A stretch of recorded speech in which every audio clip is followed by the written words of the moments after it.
ପିଲାମାନେ ଗପ ଶୁଣିବା। ଗପର ନାଁ ପେଟୁ ଭୀମାଙ୍କ ହଟହଟା। ଗୋଟିଏ ଛୋଟିଆ ଗାଁଟିଏ ଥିଲା। ଗାଁର ନାଁ ହରିପୁର। ହରିପୁର ଗାଁରେ ଜଣେ ଗରିବ ବ୍ରାହ୍ମଣ ରହୁଥିଲେ। ତାଙ୍କ ନାଁ ଥିଲା ଭୀମା ପଣ୍ଡା। ପାଖାପାଖି 10 ଖଣ୍ଡ ଗାଁରେ ଯେତେ ସବୁ ମଙ୍ଗଳ କାମ ହୁଏ ଭୀମା ପଣ୍ଡା କରନ୍ତି। ମଙ୍ଗଳ କାମ କ'ଣ କହିଲ ଦେଖି? ବାହାଘର, ବ୍ରତଘର ଏସବୁ କରନ୍ତି। ତା ଛଡ଼ା ଶ୍ରାଦ୍ଧ, ଶୁଦ୍ଧିକ୍ରିୟା ମଧ୍ୟ କରନ୍ତି।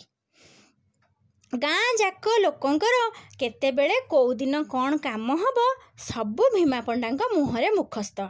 ଲୋକମାନେ ତାଙ୍କୁ ଡାକିବା ଆଗରୁ ସିଏ ଯାଇ ଯଜମାନଙ୍କ ଘରେ ପହଞ୍ଚି ଯାଆନ୍ତି। ଲୋକମାନେ ବି କିଛି କହନ୍ତିନି, କାହିଁକିନା ଭୀମା ପଣ୍ଡା ତାଙ୍କୁ ମଧ୍ୟ କାମରେ ସାହାଯ୍ୟ କରନ୍ତି। ଲୋକମାନେ ଭାବନ୍ତି, ହଁ ଗରିବ ବ୍ରାହ୍ମଣଟାଏ ତ, ଦାନ ଦକ୍ଷିଣା ବାଦେ ଆହୁରି ମଧ୍ୟ ଟଙ୍କା ପଇସା ଭୀମାଙ୍କୁ ଦିଅନ୍ତି। ଏଇଥିରେ ଭୀମା ପଣ୍ଡା ତାଙ୍କ ସଂସାର ଚଲାନ୍ତି। କିନ୍ତୁ ଭୀମା ପଣ୍ଡା ଖାଇବାରେ ପୁରା ଓସ୍ତାଦ। ନାକ ପର୍ଯ୍ୟନ୍ତ ଖାଆନ୍ତି। ଏକୁଟିଆ 6-7 ଜଣଙ୍କ ଖାଇବା ସେ ଖାଇଦିଅନ୍ତି। ଖାଇସାରିଲା ପରେ ଟିକେ ପେଟକୁ ଆଉଁସି ଦିଅନ୍ତି, ପୁଣି ତାଙ୍କ କାମରେ ଲାଗିଯାଆନ୍ତି। ତେଣୁ ଲୋକମାନେ ତାଙ୍କୁ ସମସ୍ତେ ଡାକନ୍ତି ପେଟୁ ଭୀମା।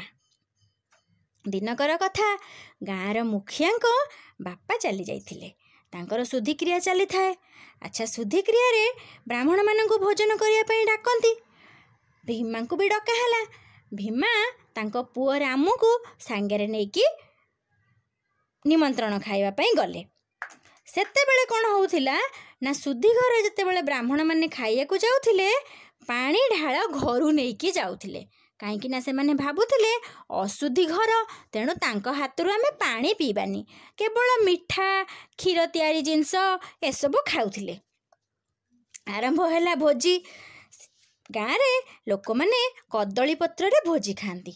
କଦଳୀ ପତ୍ର ପଡ଼ିଲା। କଦଳୀ ପତ୍ରରେ ବଢ଼ା ହେଲା ନାନା ପ୍ରକାରର ମିଠା, କ୍ଷୀରି, ମାଲପୁଆ, ରସଗୋଲା, ଲଡ଼ୁ, ଜିଲାପି, ଏମିତି ଜାତି ଜାତିକା କେତେ ମିଠା। ଯେମିତି ଏତେ ମିଠା ସବୁ ବଢ଼ା ହେବା ଦେଖିଛି ଭୀମା ପଣ୍ଡାଙ୍କ ପାଟିରୁ ଲାଳ ବୋହିଲା। ବଢ଼ା ସରିବା ମାତ୍ରେ ଭୀମା ପଣ୍ଡା ଖାଇବାରେ ଲାଗି ପଡ଼ିଲେ। ନାକ ପର୍ଯ୍ୟନ୍ତ ଖାଇଲେ। ଯାହା ତ ଖାଇଲେ, ତାପରେ କ'ଣ କଲେ ନା, ତାଙ୍କ ଢାଳରେ ବି କିଛି ମିଠା ପୂରେଇଲେ। ଜାଣିଛ ପିଲାମାନେ, ଭୀମା ପଣ୍ଡା ନା ଢାଳରେ ପାଣି ନେଇକି ଯାଇନଥିଲେ, ଖାଲି ଢାଳ ନେଇକି ଯାଇଥିଲେ। ହେଲା, ସେତିକି ବେଳେ କ'ଣ ହେଲା ନା, ତାଙ୍କ ପୁଅ ରାମୁ ଖାଇବା ମଝିରେ ତାକୁ ଶୋଷ ଲାଗିଲା। ସିଏ ତା ଢାଳରୁ 2 ଢୋକ ପାଣି ପିଇଦେଲା। ପାଣି ପିଇ ସାରିଛି ନା ନାଇଁ, ଭୀମା ପଣ୍ଡା ଠାଇକି ତା ଗାଲରେ ଚଟକଣିଟେ ପକେଇଲେ। ରାମୁ ବୁଝିପାରିଲାନି ହଠାତ୍ ତାକୁ କାହିଁକି ମାଡ଼ ପଡ଼ିଲା। କିଛି କିନ୍ତୁ ଲୋକଙ୍କ ଆଗରେ ଆଉ କହିଲାନି। ଖିଆପିଆ ସରିଲା। ସବୁ ଲୋକମାନେ ଘରକୁ ଦାନ ଦକ୍ଷିଣା ନେଇ ଫେରିଲେ। ଭୀମା ବି ରାମୁ ସାଙ୍ଗରେ ଘରକୁ ଫେରିଲା। ଘରେ ପହଞ୍ଚିବା ମାତ୍ରେ ରାମୁ ବାପାଙ୍କୁ ପଚାରିଲା, ବାପା, ଏତେ ଲୋକଙ୍କ ଆଗରେ ତୁମେ ମୋତେ କାହିଁକି ମାରିଲ? ବାପା ରାଗିଗଲେ। କିଏ ସେ? ଭୀମା ପଣ୍ଡା। ରାଗିକି ତାଙ୍କୁ କହିଲେ, ଆରେ ଚଣ୍ଡାଳ, ଘରେ ଆସି ଟିକେ ପାଣି ପିଇଥିଲେ ହେଇନଥାନ୍ତା? ତୁ ଢାଳରେ ପାଣି କାହିଁ ନେଇକି ଯାଇଥିଲୁ? ଖାଲି ଢାଳ ସିନା ନେଇକି ଯାଇଥାନ୍ତୁ, ମୁଁ ସେଥିରେ ଆଉ 2-4ଟା ମିଠା ପୂରେଇକି ଆଣିଥାନ୍ତି। ରାମୁ ଏକଥା ଶୁଣିକି ଭାରି ବିରକ୍ତ ହେଲା, କିନ୍ତୁ ବାପାଙ୍କୁ କିଛି କହିଲା ନାହିଁ। ଭାବିଲା ବାପାଙ୍କୁ କହିକି ଲାଭ ନାହିଁ। ଖାଦ୍ୟ ସଂଯମତା ବିଷୟରେ ବୁଝେଇକି କିଛି ବାପାଙ୍କୁ ଲାଭ ନାହିଁ। ବରଂ ବାପାଙ୍କୁ ସୁହାଇଲା ଭଳି କହିଲା, ବାପା ଜାଣିଛ, ତୁମେ ଭୁଲ ବୁଝୁଛ ମୋତେ। ମୁଁ ପାଣି ପିଇଦେଲାରୁ ଯେଉଁ ମିଠା ସବୁ ଖାଇଥିଲି ସେଗୁଡ଼ା ମୋ ପେଟରେ ବସିଗଲା। ମୁଁ ପରା ତାପରେ ଆହୁରି 4ଟା ମିଠା ଖାଇଦେଲି। ତୁମେ ଦେଖିଲନି କି? ରାମୁର କଥା ସରିଛି ନା ନାଇଁ, ପୁଣି ଭୀମା ତାକୁ ଠାଇକିରି ଆଉ ଗୋଟେ ଚଟକଣି ପକେଇଲେ। ରାମୁ ବୁଝିପାରିଲାନି, ମୁଁ ତ ବାପାଙ୍କୁ ସୁହାଇଲା ଭଳି କଥା କହିଲି, କିନ୍ତୁ ବାପା ମୋତେ ପୁଣି କ'ଣ ମାରିଲେ? ପୁଣି ରାମୁ ପଚାରିଲା, ବାପା ମୋତେ କାହିଁକି ମାରିଲ? ଭୀମା କହିଲେ, ଆରେ ଯଦି ତୁ ସେଇଠି ଖାଇବା ପରେ ପାଣି ପିଇ ଦେଇକି ଆଉ 4ଟା ମିଠା ଖାଇପାରିଲୁ, ତାହେଲେ ତୁ ସେଇଠି ମୋତେ କହିଲୁନି, ମୋତେ ପାଣି ଦେଇ ଦେଇଥାନ୍ତୁ। ମୁଁ ତ ଆଉ 2-4ଟା ମିଠା ଖାଇ ଦେଇଥାନ୍ତି ନା ପାଣି ପିଇ ସାରିଥିଲେ। ହଉ, ଯଜମାନ ତ ଦଉଥିଲେ, ତୋର କ'ଣ ଯାଉଥିଲା କହିଲୁ? ଆଉ କ'ଣ କାଲିକି ମିଳିବ? ହଉ ଯା। ରାମକୁ ରାଗ ଲାଗିଲା। ରାମୁ କ'ଣ କରିବ?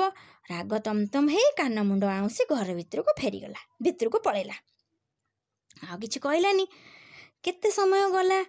ହଠାତ୍ ଭୀମା ଟିକେ ଅସୁବିଧା ଅନୁଭବ କଲେ। ତାଙ୍କ ପେଟ କାଟି କାଟି ଲାଗିଲା। ତାଙ୍କୁ ଜମା ଭଲ ଲାଗିଲାନି।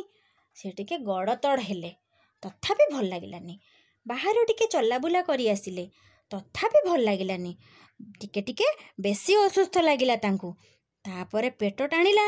ଆଉ 4-5 ଥର ପୋଖରୀ ପାଣି ଗଲେ। ପିଲାମାନେ, ପୋଖରୀ ପାଣି କ'ଣ ଜାଣିଛ? ଗାଁରେ ଆଗରୁ ଲୋକମାନେ ଝାଡ଼ା ଯିବାକୁ କହୁଥିଲେ ପୋଖରୀ ପାଣି ଯିବା ହେଲା।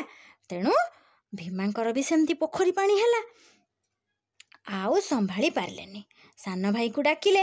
କହିଲେ, ସାନ ଭାଇ ଚାଲ, ମୋତେ ଟିକେ ଡାକ୍ତରଖାନା ନେଇ ଚାଲ, ମୋ ପେଟ ପୁରା ଗଣ୍ଡଗୋଳିଆ ହେଇଗଲା। ସାନ ଭାଇ ଭୀମା ପଣ୍ଡାକୁ ନେଇ ଡାକ୍ତର ପାଖକୁ ଗଲେ। ଡାକ୍ତରଖାନାରେ ତାଙ୍କର ଚିକିତ୍ସା ଆରମ୍ଭ ହେଲା। ଡାକ୍ତର ଇଞ୍ଜେକ୍ସନ୍ ଦେଲେ, ଔଷଧ ଦେଲେ। ଭୀମା ଡାକ୍ତରଖାନାରେ ମଧ୍ୟ 2 ଦିନ ରହିଲେ ହେଲା।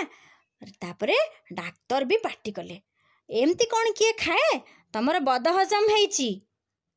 ବଦହଜମୀ ମାନେ କ'ଣ ଜାଣିଛ? ଖାଦ୍ୟ ହଜମ ହେଇନି ତାଙ୍କର। ନାକ ପର୍ଯ୍ୟନ୍ତ ଖାଇଛନ୍ତି, ଖାଇବା ତାଙ୍କର କେମିତି ହଜମ ହେବ? ତାପରେ ଭୀମା ବୁଝିପାରିଲେ, ଆରେ ଖାଇବା ଯୋଗୁଁ ତାହେଲେ ମୁଁ ଏତେ ହଟହଟା ହେଲି। ସେଇଦିନ ଠାରୁ ଭୀମା ତାଙ୍କ ପ୍ରକୃତି ସୁଧାରିଲେ ହେଲା। ଆଚ୍ଛା ପିଲାମାନେ, ଆମେ ଗପରୁ କ'ଣ ଶିଖିଲେ? ଖାଦ୍ୟ ଆମ ଶରୀରର ବୃଦ୍ଧି ପାଇଁ ଦରକାର। ଆମ ଶରୀରର ବୃଦ୍ଧି ପାଇଁ, ମସ୍ତିଷ୍କର ବିକାଶ ପାଇଁ ଆମେ ଖାଦ୍ୟ ଖାଉଛେ। କିନ୍ତୁ ଲୋଭରେ ଖାଦ୍ୟ ଖାଇବା କଥା ନୁହଁ। ଭୀମା କ'ଣ ଲୋଭରେ ଖାଦ୍ୟ ଖାଉଥିଲେ? ତେଣୁ ତାଙ୍କୁ ଏତକ ହଟହଟା ସହିବାକୁ ପଡ଼ିଲା ହେଲା। ତେଣୁ ଖାଦ୍ୟ ହଜମ ହେବା ପୂର୍ବରୁ ଖାଇବା ଉଚିତ ନୁହେଁ। ଯାହା ଖାଦ୍ୟ ଖାଇଥିବ ସେ ଖାଦ୍ୟ ହଜମ ହେବା ପରେ ପୁଣି ଭୋକ ଲାଗିଲେ ଖାଦ୍ୟ ଖାଇବା ଉଚିତ। ଆମେ ଖାଦ୍ୟ ଖାଇବାରେ ସଂଯମତା ଅବଲମ୍ବନ କରିବା ଦରକାର।